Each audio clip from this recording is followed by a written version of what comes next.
Jim Ahern, speaking out of his expertise in education and his experience of many, many years in Catholic education, spoke to us from the immediacy of that experience. He reminded us there'll be different readings of Jeff's book, which should promote us to conversation.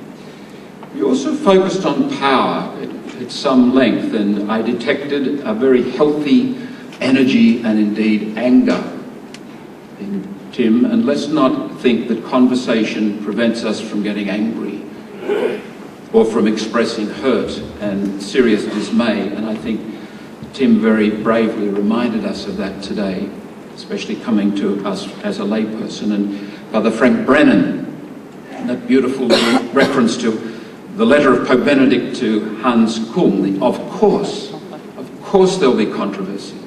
Of course this requires conversation. Sometimes I wonder with the use of the Latin word is colloquium that is used by the Vatican, and it's used hundreds and hundreds and hundreds of times, literally, in their documents.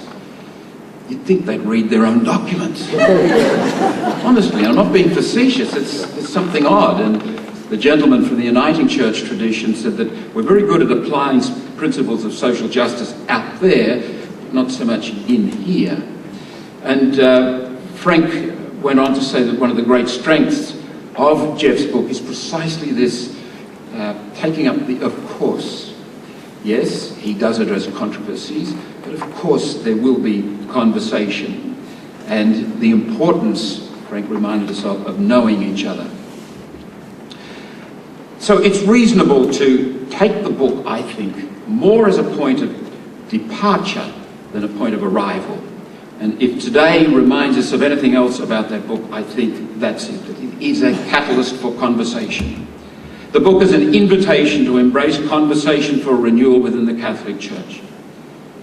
Let me briefly suggest the bare bones of the beginnings of a particular conversation from my own discipline of spirituality.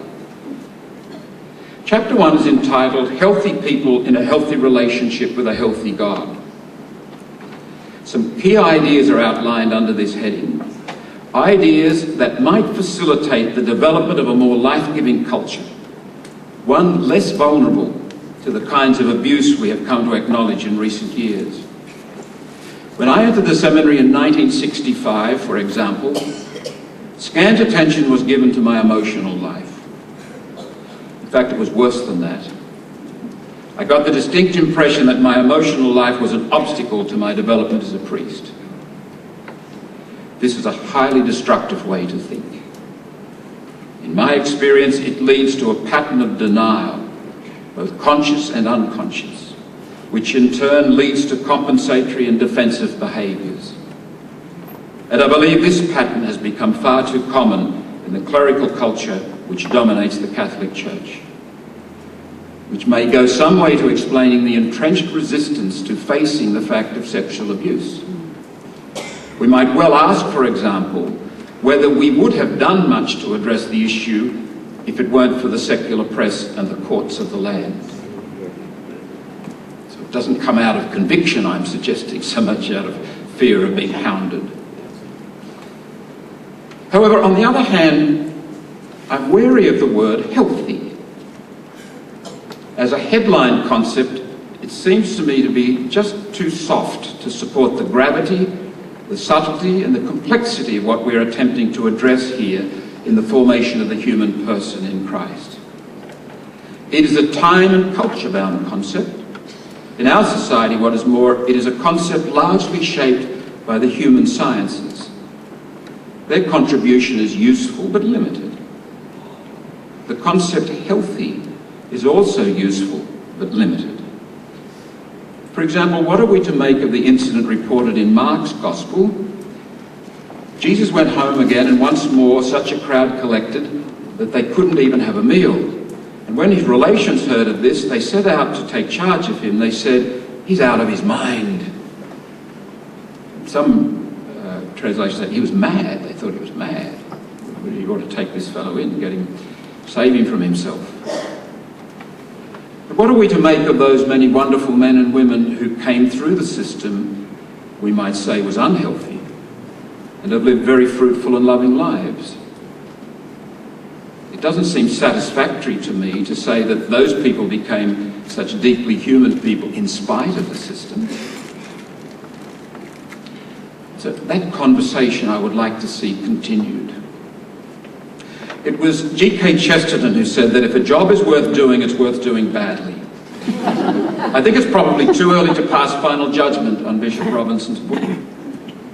However, it is not too early to say that he has, with remarkable courage and no little daring, embarked on a book that is worth doing.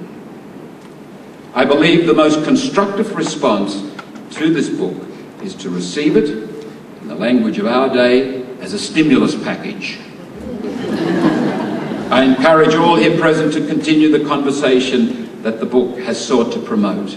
And in saying that, I also encourage you to give primary focus to the subtitle. This conversation is about reclaiming the Spirit of Jesus. In the end, it is not about academic theology, or politics, or sociology, or personalities, or corruption, or you or me, or Bishop Robinson, or even the Catholic Church. It is about God's liberating love and mercy, made manifest in and through the life, death, and resurrection of Jesus, and active in our midst every moment of every day. As you have been loved into freedom, go into the world so that God may love others into freedom through you. Let me conclude with the words with which Jeff concludes his book. And these, in a sense, are not concluding words, they are beginning words, which he uses the metaphor of the song, the Spirit of Jesus being sung down the ages, more or less well, more or less badly. Compared to this song, there's little else that is of great importance. In the atmosphere created by this song, abuse cannot flourish. Thank you.